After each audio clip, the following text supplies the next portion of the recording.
Quero cumprimentar os irmãos, aqueles que ainda não cumprimentei, saudá-los, dizer que Deus os abençoe, sustente neste dia. Então, eu tenho duas coisas a falar antes da nossa meditação bíblica. A Universidade Presbiteriana Mackenzie está lançando para este ano de 2025, 2 novos cursos na modalidade à distância. Um é o curso de teologia, um curso de teologia reconhecido pelo MEC, um bacharelado, 4 anos. Tem polo do Mackenzie aqui em São José dos Campos. O curso ele é totalmente em EAD, é um curso de bacharelado. A espinha dorsal é a teologia protestante e reformada. Então, se você tem interesse em fazer um bom curso de teologia, tem ali o material de divulgação com os diáconos, você pode pegar com eles ali. Ou então entrar no próprio site da universidade, procurar lá EAD e você vai encontrar esse curso. Tem outros cursos também, vários outros cursos na modalidade à distância, tanto na área dos tecnólogos, cursos profissionalizantes, quanto licenciaturas, por exemplo, matemática, letras, filosofia, história, e um outro curso novo agora, que está sendo também lançado para o próximo ano, é licenciatura em Ciências da Religião. Para que serve este curso? A Lei de Diretrizes e Bases da Educação do Brasil, ela determina que seja ofertado ensino religioso nas escolas. A oferta é obrigatória, mas o aluno comparecer ou não é algo facultativo, não é obrigado. Mas as escolas têm que ter este profissional. E, até então, o profissional que tem dado essas aulas, geralmente são professores formados em História ou Sociologia, que tenta ali driblar ou tentar cumprir este papel. E em 2019, então, o MEC ele cria a licenciatura em Ciências da Religião, que vai preparar o indivíduo para dar aula de ensino religioso nas escolas, que é diferente. Ele não vai dar aula de religião ou aula de catecismo, ele vai dar aula sobre o fenômeno religioso. Então, ele tem que trabalhar, por lei, os diversos elementos religiosos na história, nos lugares, né, as diversas manifestações religiosas também. E, obviamente, a Universidade Presbiteriana também coloca ali uma boa carga da tradição protestante, da tradição reformada. Então, se você tem interesse, né, é só entrar lá no site, procurar, vale a pena. Esses cursos de História, de Teologia e de Ciências da Religião são cursos que são muito bem coordenados, né? O coordenador está aqui, né? Então, qualquer dúvida, vai ter aula comigo, se você se matricular em algum deles, ok? Só para ter uma ideia, o nosso curso de História, a nota no MEC, ele é avaliado de 1 a 5, e somente 8 licenciaturas no Brasil inteiro. No Brasil inteiro, apenas 8 licenciaturas têm nota 5. 7 são de cursos presenciais e 1 é o nosso curso de História EAD. No estado de São Paulo, somente a Unicamp e o nosso tem nota 5. Então, você vai, com certeza, fazer um bom curso no conforto e na comodidade da sua casa. Agora, não se engane, não é porque ele é à distância que você faz de qualquer jeito, não. Vai exigir dedicação, disciplina, separar o horário, desligar o WhatsApp, desligar e assistir às aulas, fazer as atividades, fazer as leituras, como qualquer curso superior ele exige. Ele não é curso para quem não tem tempo. Ele é curso para quem precisa de flexibilidade de tempo e de local. São coisas distintas, né? Uma outra fala, fico muito feliz aqui, né? Dia 17, aniversário de casamento, Sérgio e Noemi. Realmente, Deus nos está dando a graça de completar bodas de prata. E dia 12 agora também completei 25 anos de ordenação ao sagrado ministério. E, aproveitando, porque também é o dia do pastor presbiteriano, né, no próximo dia 17, terça-feira, e diz, oremos por nossos pastores e famílias, né? E diz assim, lembre que os pastores da nossa igreja também são gente. E é verdade, às vezes a gente, quando logo ordenado, imagina ter adquirido algum tipo de superpoder no ato da ordenação, né? Faz aquela roda de presbíteros, impõe a mão e você fala assim, bom, agora eu não pego mais nem gripe, né? Não, continuam as contas para pagar, continuam as mesmas dificuldades familiares que todas as famílias têm, né? E de uns anos para cá, depois que nós completamos 25 anos de idade, quando você chega assim nos 25, 30 anos, você começa a ter algumas coisas, tomar um remedinho para pressão, glifagem, aquelas coisas. Mas só quando você chegar nos 30 anos, tá? Isso, como eu cheguei... e a Noemi, de uns anos para cá, ela tem tido uma luta constante com uma doença crônica, fibromialgia. Isso desencadeou também um processo emocional depressivo e síndrome do pânico, né? Então ela tem lutado, tratado, feito tratamento, mudanças de medicamento, dificilmente, raramente sai de casa. Cada vez que sai de casa, geralmente de manhã, com dia ensolarado, né, é uma vitória. Então tenham em suas orações, né, a nossa família e o nosso lar. Bom, convido os irmãos a abrirem as suas Bíblias na primeira carta de Pedro. Primeira carta de Pedro, capítulo 1. E leremos do versículo 3 até o versículo 9.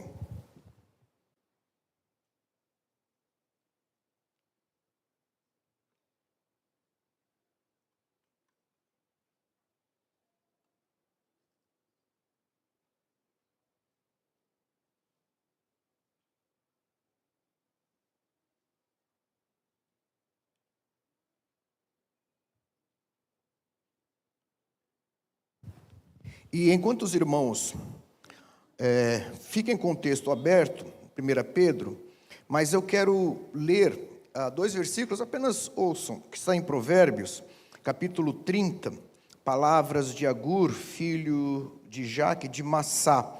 No versículo 7, diz assim, 2 coisas te peço, não as me negue, antes que eu morra.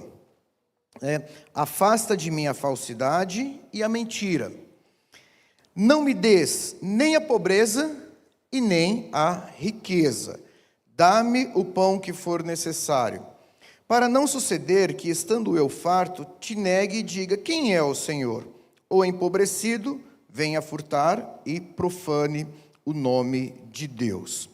Agora, em 1 Pedro, capítulo 1, versículo 3, diz, bendito Deus e Pai de nosso Senhor Jesus Cristo, que, segundo sua muita misericórdia, nos tem regenerado para uma viva esperança, mediante a ressurreição de Jesus Cristo dentre os mortos, para uma herança incorruptível, sem mácula, imarcessível, reservada nos céus para vós outros, que sois guardados pelo poder de Deus, mediante a fé para a salvação preparada para revelar-se no último tempo. Nisso exultais, embora no presente por breve tempo, se necessário, sejais contristados por várias provações, para que, uma vez confirmado o valor da vossa fé, muito mais preciosa do que o ouro perecível, mesmo apurado por fogo, redunde em louvor, glória e honra na revelação de Jesus Cristo, a quem não havendo visto amais, no qual não vendo agora, mas crendo exultais com alegria indizível e cheia de glória, obtendo o fim da vossa fé, a salvação da vossa alma. Por que que eu fiz a leitura desse texto conjugado? Lemuel, aqui, rei de Massá, na sua oração, ele pede a Deus 2 coisas, que afastasse dele a pobreza e a riqueza. Talvez a primeira oração a gente até faça com mais insistência, né? Senhor, afasta de mim a pobreza, a necessidade, a penúria. Mas a riqueza, eu não conheço pessoas que tenham orado, eu não me lembro também de ter orado alguma vez, Senhor, afasta de mim a riqueza, né? Se ela vier, né, Aí a gente fala, louvado seja Deus. Mas o rei, ele pede duas coisas. E por que talvez ele peça essas duas coisas? Quando olhamos para a Bíblia como um todo, e esse texto de modo específico, e também com a experiência do nosso dia a dia, nós podemos chegar à conclusão que são duas coisas que podem nos distrair e distrair muito do nosso objetivo final, daquilo que realmente importa, daquilo que devemos ter em nossa mente. Uma delas é porque, quando nós estamos lidando com lutas diárias, e sei que muitos irmãos diariamente enfrentam lutas, sejam das mais diversas naturezas, problemas financeiros, problemas familiares, problemas com enfermidade, problemas no serviço, problemas, outros irmãos espalhados pela face da terra, problemas de perseguição, problemas de terremotos, enchentes, guerras, vivendo em abrigos, em refúgios, ou seja, há lutas das mais diversas que, com o passar do tempo, vão ali mitigando as forças dessas pessoas, a ponto delas desesperarem da própria vida e perguntarem, como os salmistas às vezes fizeram no passado: Senhor Deus, será que isso não vai passar? Até quando a sua mão pesará sobre mim? Até quando serei eu objeto da ira do Senhor? É assim que eles falavam. E às vezes nos sentimos exatamente desta forma. Entra ano, sai ano, e nós lidamos com aquela luta, e parece não passar, e nós clamamos a Deus, e parece não sermos ouvidos. Paulo mesmo, ele disse que havia orado 3 vezes ao Senhor, pedindo que retirasse ali um espinho que ele tinha da carne, e Deus dá uma resposta para ele, e responde a sua oração dizendo: a minha graça te basta. E quando vivemos nessa situação, quando a dor ela se intensifica, os problemas se avolumam, a gente não consegue ver muita expectativa e ver muito futuro em relação àquilo que nós vivemos.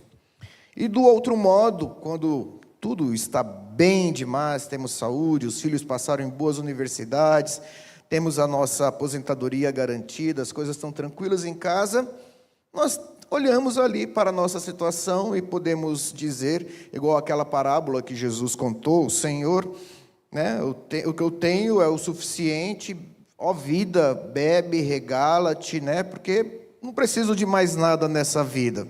E as coisas estão tão boas que a gente perde a perspectiva da finitude, da efemeridade da vida, como as coisas elas simplesmente podem rapidamente se desvanecer por entre os nossos dedos.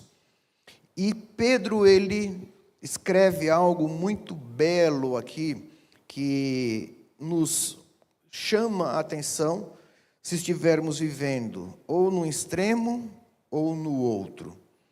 Ele diz: bendito Deus e Pai de nosso Senhor Jesus Cristo, que segundo a sua muita misericórdia nos regenerou. E ele vai dizer que pela misericórdia dele, pelo amor dele, ele nos chama, nos faz novas criaturas, entrega seu Filho para morrer conosco, e ele diz que isso tinha um objetivo. Aliás, 3 objetivos aqui. Por que nós somos salvos? Por que fomos alcançados pela misericórdia de Deus? Porque Ele envia seu Filho para morrer por nós. E aí ele vai dizer: para uma viva esperança. Depois vai no versículo 4, para uma herança incorruptível. E no versículo 5, para a salvação preparada para revelar-se no último tempo. Ou seja, para uma viva esperança, para uma herança e para a salvação.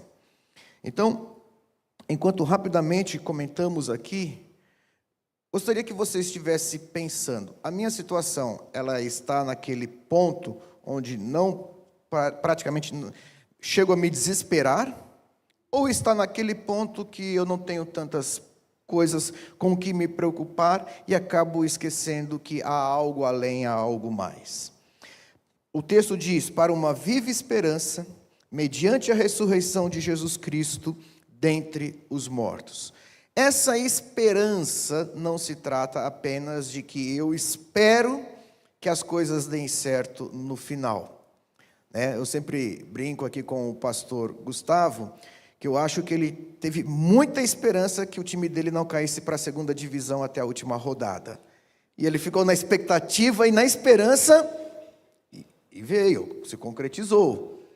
Estava predestinado, exatamente. Mas é aquela esperança que até o fim, ficou ali, vai, não vai, vai, não vai, Não é esse tipo de esperança que pode ser que dê certo ou não dê certo. Aqui está falando de convicção. E de que tipo de convicção? Qual a prova? Por que eu posso ter certeza? Ele vai dizer, a certeza disso daqui é a ressurreição de Jesus Cristo dentre os mortos. Porque Jesus ressuscitou, você pode ter esperança.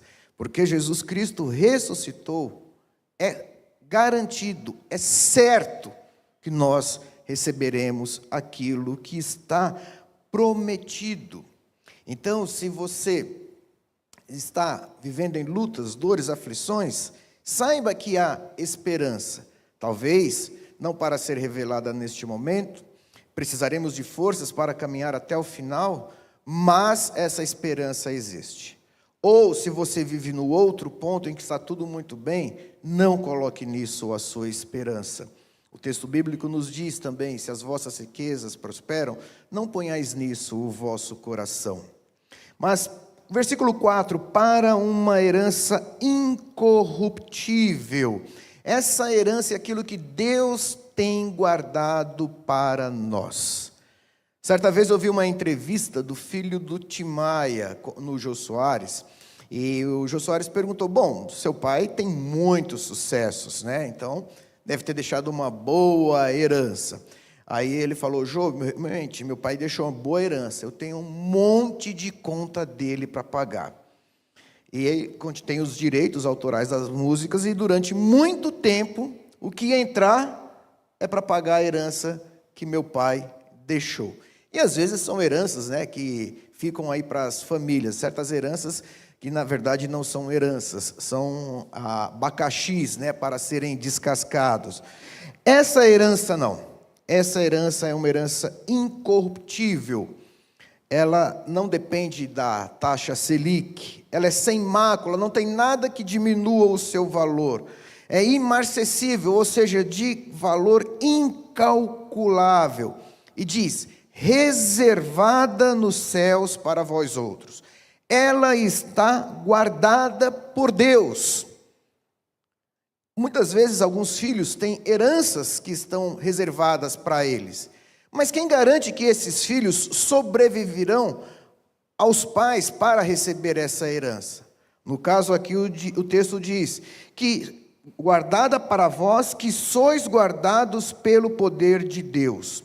Ou seja, tanto a herança quanto o herdeiro estão guardados mediante a fé. Ou seja, é algo que nós cremos, é algo que nós aguardamos. E quando nós olhamos o capítulo 11 de Hebreus, a galeria da fé, nós vemos quantos e quantos ali são mencionados pela fé, que mantiveram nas promessas de Deus. Inclusive Abraão, que diz que partiu para uma terra, sem saber para onde ia, mas aguardava uma pátria superior que está nos céus. Então, a fé e a convicção de Abraão era muito mais aquilo que ele receberia na eternidade, a pátria celestial, do que uma faixa de terra ali na Palestina. Como o texto nos deixa bem claro que isso tem a ver com aquilo que o Senhor tem preparado para nós, e Ele nos guarda mediante a fé. E diz, para a salvação preparada para revelar-se no último tempo. Isso é importante nós lembrarmos, porque às vezes, com o passar dos dias, temos a impressão que não existe um último tempo, mas existe. Pedro, ele vai falar mais à frente na sua carta, que a salvação de Deus, ela não tarda, como alguns julgam que esteja demorando, porque um dia e 1000 anos para Deus são a mesma coisa. Mas haverá um tempo que será posto fim às guerras, às tribulações, à morte, às lutas, à opressão, a tudo isso, ao pecado que nos assedia. Tudo isso haverá um tempo e um tempo final. E devemos pensar nisso constantemente. Devemos pensar que o Senhor tem um dia preparado para o seu retorno, para a redenção final de todas as coisas. Quando colocamos o nosso coração nesse último tempo, certas coisas perdem um pouco o valor para nós agora. Por que que atletas abdicam de tantas coisas? Paulo diz, porque eles correm por um prêmio, eles correm por algo, ao final da sua luta. Por isso que eles se afadigam, eles correm, eles treinam, se abdicam. Aquelas coisas que seriam prazeres transitórios tornam-se efêmeras porque ele tem algo maior em mente. E quando temos esse algo maior em mente, certas coisas perdem o seu peso, seja a pobreza, seja a riqueza, seja o poder, seja a glória presente. E aí, versículo 6, nisso exultais. Ou seja, onde que está a nossa alegria? A nossa alegria está no momento presente ou naquilo que virá? Nisso exultais, ou seja, naquilo que Deus tem prometido, naquilo que Deus ele tem reservado para nós, a alegria do mundo vindouro, a alegria do novo céu e da nova terra, a alegria da salvação futura. O dia do Senhor é um dia separado exatamente, não somente para fugir do mundo ou encontro social, ainda que isso seja muito bom, mas é para desfrutarmos um pouco daquilo que o Senhor tem preparado para nós, da comunhão dos santos, da sua presença, da sua voz, da sua palavra. Nisso exultais.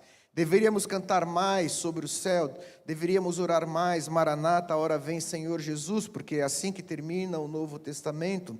Deveríamos mais estar com os olhos postos nos céus. E isso tiraria os nossos olhos de coisas que estão ao nosso redor. E Pedro continua dizendo, embora no presente, se necessário, sejais contristados por várias provações. Algumas provações, elas são necessárias. Algumas provações, Deus permite em nossa vida. Por quê? Para purificar a nossa fé, purificar a nossa esperança, purificar purificar a nossa perseverança do mesmo jeito que o ouro é purificado, para que ao final redunde em louvor, glória e honra na revelação de Jesus Cristo, a quem não havendo visto, a mais, do qual não vendo agora, mas crendo exultais, com alegria indizível e cheia de glória, obtendo o fim da vossa fé, a salvação da vossa alma.